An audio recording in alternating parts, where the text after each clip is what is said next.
और जो चली गई तो हमारे पास में बैठे हुए थे एगो हेडमास्टर से चंद्रकिशोर बाबू। उस गांव में सिर्फ बिहार ब्राह्मण है, कुछ राजपूत का घर है, तो वही सत्संग करवाए थे। तो चले गए। मैंने कहा मास्टर साहब उधर कोई मंदिर है? कहा नहीं बाबा। लोग कहाँ जा रही? कि बाबा हिंदू में 33 करोड़ देवता और उसमें 32 करोड़ देवता महिले के हिसाब में। इसको सब दिन पर्व त्योहार। आज क्या है? एकादशी, तो द्वादशी, तो त्रियोदशी, तो रविवारी, सोमवारी, मंगलवारी, बुधवारी, शुक्रवारी। आज क्या है? तो क्यालवारी। बृहस्पतिवार के देवता है क्याला। सब जाएगी क्याला के जड़ में धागा बनेगी और वहीं पर सिंदूर का 5 गो टिक्का लगाएगी, वहीं लड्डू चढ़ाएगी और पानी दे अगरबत्ती घुमाएगी। मैंने कहा हे भगवान, यही लड्डू अगर अपनी सास के मुंह में डाल देती, ये पगली जब से घर घुसी है बुढ़िया के माथा से तेल सिंदूर गायब। अब ये देखने लियो मैया सबको, थोड़ा सारी हटाइए, लगेगा रेगिस्तान का मैदान। एको बूंद तेल बुढ़िया के कपार में। अब बगले में पुतो बैठी होगी, टप टप तेल चूरो।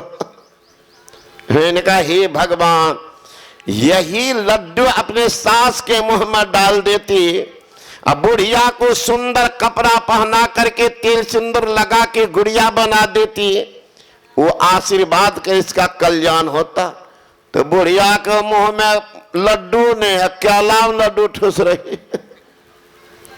मैंने कहा मास्टर साहब सुने थे रविवारी, सोमवारी, मंगलवारी, बुधवारी, शुक्रवारी, क्यालवारी कब से शुरू हुआ? तो क्यालवारी भी करते। कहा इतने ही बाबा। आज क्या है? पीपर देवता। आज क्या है? तो बांस देवता। आज क्या है? तो बोर देवता। घर वाला बोर को तो रोज फटकारती है और रोड वाला बोर को जाकर पूजती है। बोर देवता।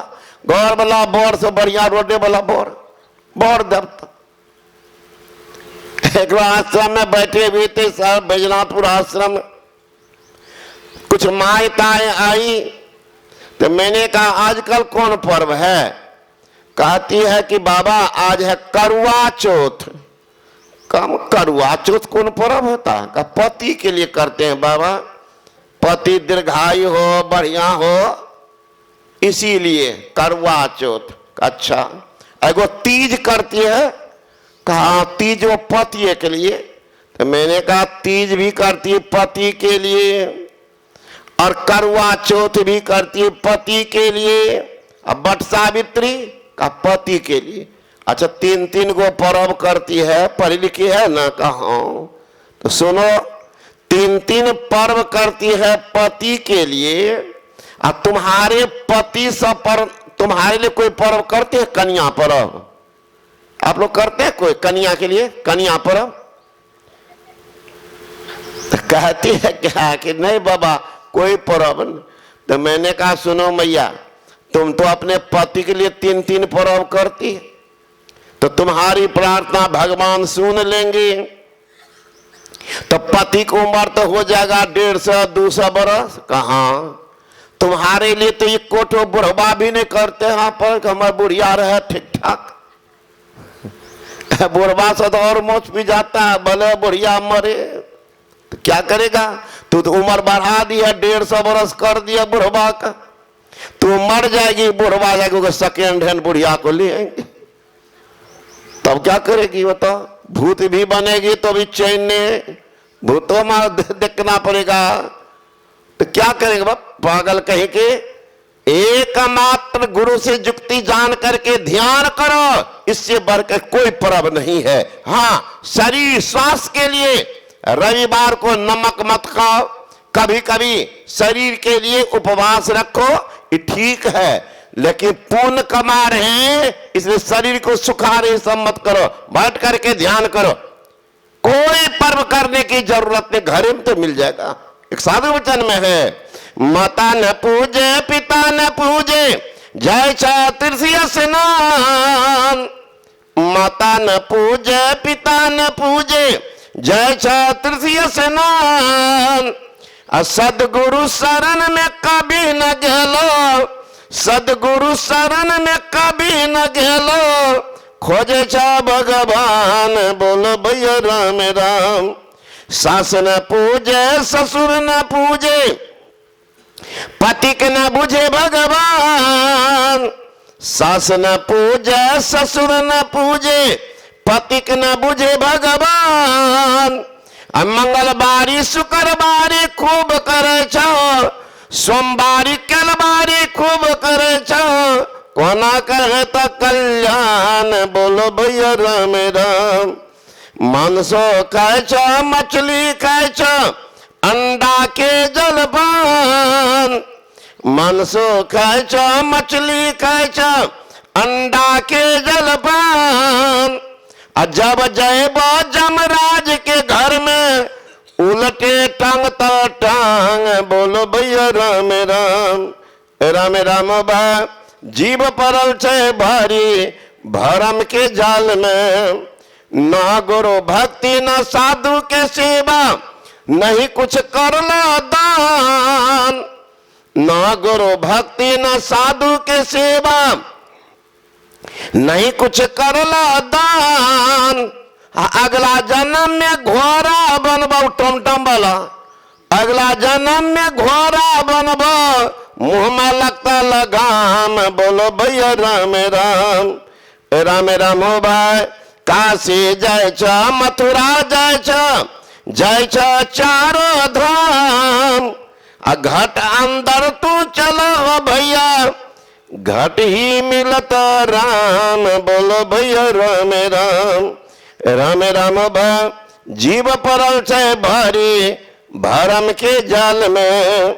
ये भरम जाल में है कि हम वहां जाएंगे वहां जाएंगे, ये व्रत करेंगे तो हमारा कल्याण हो जाएगा।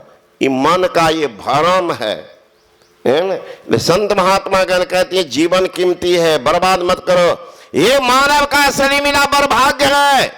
अगर सत्संग नहीं मिला आपके जीवन के लिए अभाग्य है, अभाग्य हो गया। संत कबीर साहब यहां तक कहते हैं, बुरा न मानिएगा कि आजकल माँ बहन सब बहुत फैशनेबल डिजाइन वाली सब देखिएगा, सत्संग फत्संग में कौन जाता मत जाओ। लेकिन मैया जो आई है कम से कम उनको सुना देना अपना संदेश। जो सत्संग में नहीं जाती है तो अगला जन्म वो क्या बनेगी। कबीर साहब कह रहे मैं नहीं, बड़े घर की बड़ी बहुड़िया सत्संग सुने न जाए, ताही कारण कुतिया होके घर घर डंटा खाए। जो कामिनी पर दे रहे सुने न गुरु की बात, सो तो होगी कुतिया फिरे उघारे गात। माँ बहन कहती बाबा मैं तो जाती हूं, हमारा पति है चपरासी, इतना टेढ़ा है मत पूछिए बाबा। कहते तू जाना सत्संग में तोरा रोक छिया, हमें फिरी छी। बाबा डनलप ले आया घर से बिछा करके, दिन रात घुलटते रहता, मांस मक्खी खाता। उनके लिए कुछ नहीं कहा, उनके लिए भी है। बड़ा घर का विद्वान बाबू सत्संग सुने न जाए, ताही कारण सुअर होके दौड़ दौड़ बिष्ठा खाए। सुगरबा कौन है? वही बाबू सब है। कितना मोटका तगड़ा, एक गो सुगरबा देखे दुबला पतला, सब मोटका। अब डंडला पर सोने की आदत है मनुष्य शरीर में। देखिए कैसे जाता कीचड़ में लेटने के लिए। कीचड़ इतना मोलायम है कि डंडलपो खेल जाता, एक के बार में सुगरबा एक हाथ नीचे चला जाता। इसलिए सौभाग्य है संतों का ज्ञान अगर नसीब हो तो। ये मानव शरीर मिला बर्भाग्य है, सत्संग नहीं मिला यह आपके लिए अभाग्य है। सत्संग मिल जाए तो मानव शरीर मिला बर्भाग्य है, सत्संग मिल गया अभाग्य है। सत्संग सुनकर अगर दीक्षा ले लिया तब तो सौभाग्य है, दीक्षा नहीं लिया तुम्हारे जीवन के दुर्भाग्य है, भाग फुट गया। कबीर साहब कहते हैं ये सुंदर अवसर तुमको दिया, लेकिन आपने ते नर खर कुक्कर सम जग में वृथा जन्म गमाए। खर कहते गधा को, कुक्कर कुत्ता। गुरु से ज्ञान नहीं लिया तो कहते हैं वह गधा कुत्ता के समान जीवन गुजारना। कितना कठोर शब्द कहते हैं। इसलिए संत गरीबदास जी महाराज कहते हैं, कर ली हो सोदारे सखिया, पसरल छले रे हटिया, फिर न मिलत ऐसा दाव, उसर जतोगे हटिया। दाया बाया गंगा जमुना, बीच बहे सुख माना, फुटल मनसवा के भाग, नहीं करे छे पुछरिया। भरमी 84 जवानी, मनुष्य के तन पाई, अब की बेरिया जेबेगे हार, नित सहबे विपतिया। मनुष्य के धर्म यह कर ली हो शुभ कर्म, कहते गरीब गिरो हे दास, छोड़ी दियो कुर्तिया। अशुद्ध रहता है शरीर। जो दीक्षित नहीं होते महाराज, कहते उनकी बड़ी दुर्दशा होती है। कल सुनिएगा सुबह में, तो जिंदगी कहां चला जाता है। इसलिए सत्संग बड़ा पवित्र चीज है। शंकराचार्य जी महाराज ने कहा, ये मानव शरीर जितना कीमती है उतना ही क्षण भंगुर भी है। कब काल का वारंट आ जाए। नलनी दलगत जलमति तरलम, तद्दद जीवन मत से चपलम, क्षणमपि सज्जन संगति रेखा, भवति भवार्णव तरने नौका। पद्म पत्र पर पड़े हुए अति चंचल नीर समान, अत्सा चपल और क्षण भंगुर इस जीवन को जान। यहाँ एक बस क्षण भर की सत्संगत ही का भाव, अब भव सागर से तरने में बन जाता दृढ़तर नाव। थोड़ा देर भी अगर संतों का ज्ञान नसीब हो गया तो भव सागर पार होने के लिए मजबूत नाव मिल गया। इसलिए संत का ज्ञान तुरंत करता है। गुरु दाता दयाल, वह काटे जमजाल, पल में कर दे निहाल, भजू सदगुरु। गुरु अगर दयालु हो जाए तो पल में निहाल कर देंगे। गुरु दाता दयाल, वह काटे जमजाल, पल में कर दे निहाल, भजू सदगुरु। पल में निहाल कर देने वाले हैं कोई तो संत हैं। मच्छंदर नाथ जी महाराज भीख मांग रहे थे। भीख मांगते मांगते गए घर में, तो एक माई आई भिक्षा लेकर के, दे करके लौटी तो रोने लगी। मच्छंदर नाथ सोचते हैं रोई क्यों, बुलाते, अरे ओ माई सुनो, ओ माई रोई क्यों। मैया कहती, बाबा आप भी किसी माँ की ही संतान। वो माँ कैसी सौभाग्यशालिनी थी कि आप ऐसे संत पुत्र को गोद में खेला।